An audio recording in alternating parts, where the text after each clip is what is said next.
Welcome to MsMojo, and today we're counting down our picks for the most devastating reasons movie villains turned evil. Spoilers ahead, so tread carefully. I hate Christmas! Number 10, Maleficent. Maleficent. And she forgave Stefan, his folly and his ambition. And all was as it had been long ago.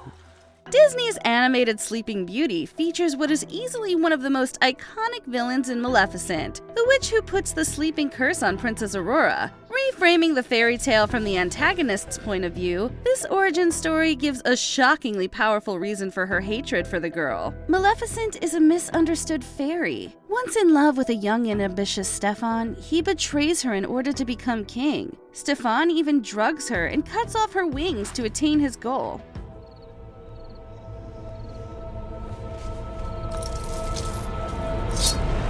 Despite its fantasy trappings, it's an incredibly tragic scene that holds a lot of disturbing subtext. Jolie's performance in the scene is simply shattering.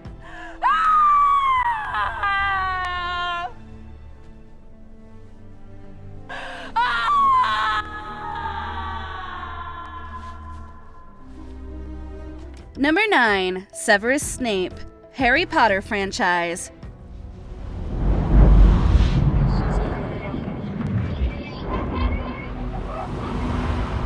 Severus Snape's arc is a wild ride, with most of its sharpest turns in the last 3 installments of the series. He reveals himself to be on the side of Lord Voldemort, only for the truth to be far more complicated and heartbreaking. With his dying breaths, he transfers his memories of Harry's deceased mother Lily. Much of his hatred for Harry stems from his hatred for his father James, who tormented him and yet won Lily, whom Snape deeply loved. He carried that love and the regrets associated with it all these years. And knowing this, a lot of his actions suddenly make so much sense. His last words about Harry having his mother's eyes still have fans weeping all these years later.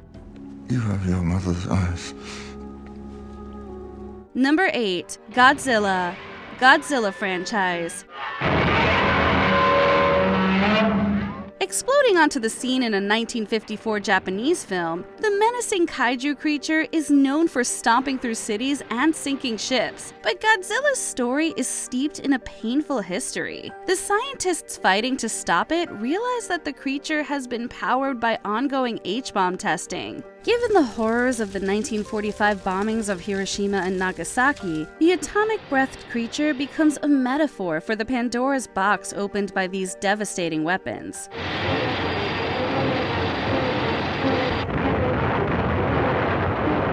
While many of the modern American versions of the story have downplayed its original and possibly controversial origins, the true circumstances of Godzilla's creation have a profound impact. 続けて行われるとしたら、ゴジラの同類がまた世界のどこかへ現れてくるかもしれない。Number 7, Sweeney Todd. Sweeney Todd, the demon barber of Fleet Street. He had this wife, you see, pretty little thing, silly little nit, had a chance for the moon on a string. Based on a musical that was in turn based on a penny dreadful about a murderous barber and the woman who makes meat pies of his victims, Johnny Depp stars as the vengeful Sweeney Todd. Some of his backstory is even a mystery to him until Mrs. Lovett fills in the blanks. Her solo, Poor Thing, reveals what happened after the treacherous Judge Turpin sent Todd away on trumped-up charges. His wife Lucy was preyed upon by the judge in his absence, and he took Todd's daughter as his own.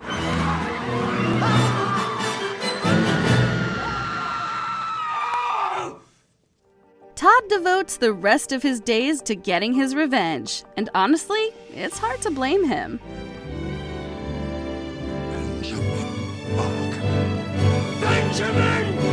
Number 6, Killmonger. Black Panther. And all this death, just so I could kill you. Marvel's epic superhero film introduced millions to Wakanda. The incredibly advanced nation in the middle of Africa maintains its power and unity by shutting itself away from the world. Eric Killmonger Stevens' father was a Wakandan agent, but eventually used the country's prized technology to help oppressed people outside Wakanda. All over the planet, our people suffer because they don't have the tools to fight back. With vibranium weapons, they could overthrow every country and Wakanda could rule them all the right way. Eric's father is murdered as a result, causing Killmonger to live a rough childhood thereafter, alienated from his homeland. This isolation from everything his father knew, coupled with his death, makes him cold and vengeful, and the movie makes us watch that happen. It gives the ideological tensions of the entire movie equal weight. Just bury me in the ocean with my ancestors that jumped from the ships, because they knew death was better than bondage. Number 5. Carrie White. Carrie. Play the game. Can't win a game with her on the team. Look at her. Come on. You eat shit. You might argue that some characters on this list aren't villains, but are pushed to villainy by extreme circumstances. Carrie White is one such example. While her merciless reign of fire and revenge on her senior prom is absolutely cold-blooded, much of the movie follows her as she endures pitiless tormenting from everyone in her life. Creepy Carrie! Creepy Carrie!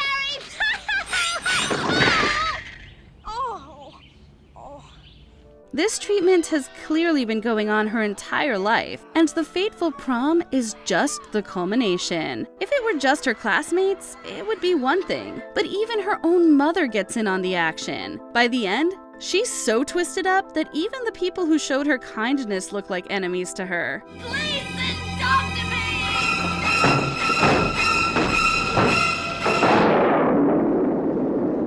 me! Number 4. Arthur Fleck, the Joker. Joker. Todd Phillips' gonzo reinterpretation of the classic Batman villain is not your typical superhero movie. It's more a character study of one man's descent into madness after years of social isolation and mistreatment. Joaquin Phoenix won an Oscar for playing Arthur Fleck, the aspiring stand-up comedian with a neurological disorder brought about by abuse. Circumstances go from bad to worse for him, leading him to murder and terrorism, and inspiring a citywide descent into chaos and lawlessness. Come on, Murray. Do I look like the kind of clown that could start a movement? It's a far cry from the cartoonish villainy of Jack Nicholson's Joker, and goes even further than the parental cruelty suffered by Heath Ledger's version of the character. Joker's vision for the iconic villain is far more savage and far more terrifyingly realistic. You better get it. Number 3. Magneto. X-Men franchise. I'm looking for my creator. Professor X believes mutants should assimilate into larger society. Magneto is convinced that mutants are a superior race who must violently assert their power. Magneto's viewpoint takes on a new and profoundly uncomfortable dimension when we know Magneto's early life in Nazi-occupied Poland. Originally known as Erich Lenscher, he lived through the Holocaust. His family, however, did not, with his mother being killed right in front of him. This experience has clearly had a profound effect on his view of morality.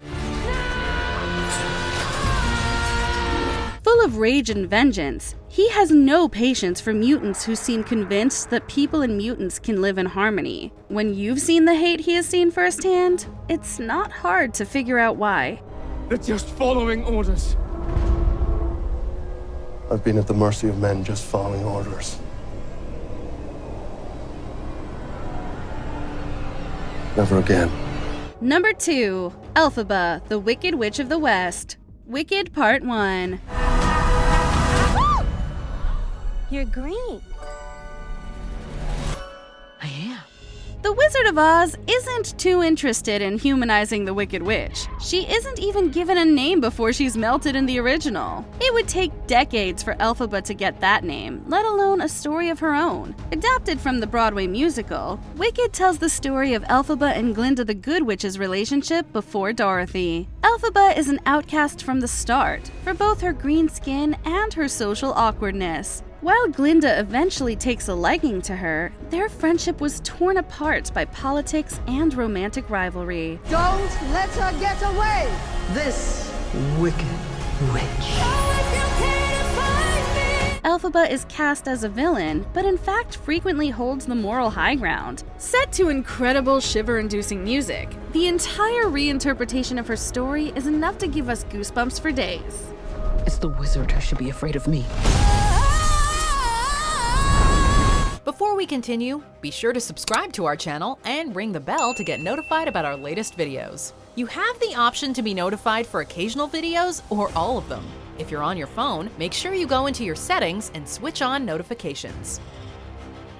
Number 1. Frankenstein's Monster. Frankenstein. It's alive! Oh, it's alive! It's alive! It's alive! For years, Frankenstein's monster has been thought of as a lumbering ghoul terrorizing rural villages. But that's not even half the story. Since Boris Karloff donned the makeup in the most well-known version of Mary Shelley's sci-fi horror classic, his expressive eyes have made us second-guess our fear of the character. Would you like one of my flowers?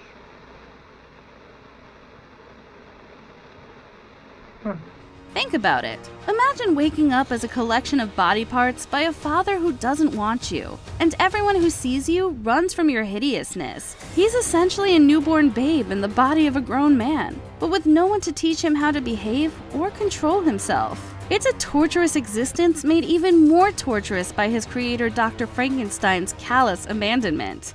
I have love in me the likes of which you can scarcely imagine. Which of these backstories got to you? Tell us in the comments.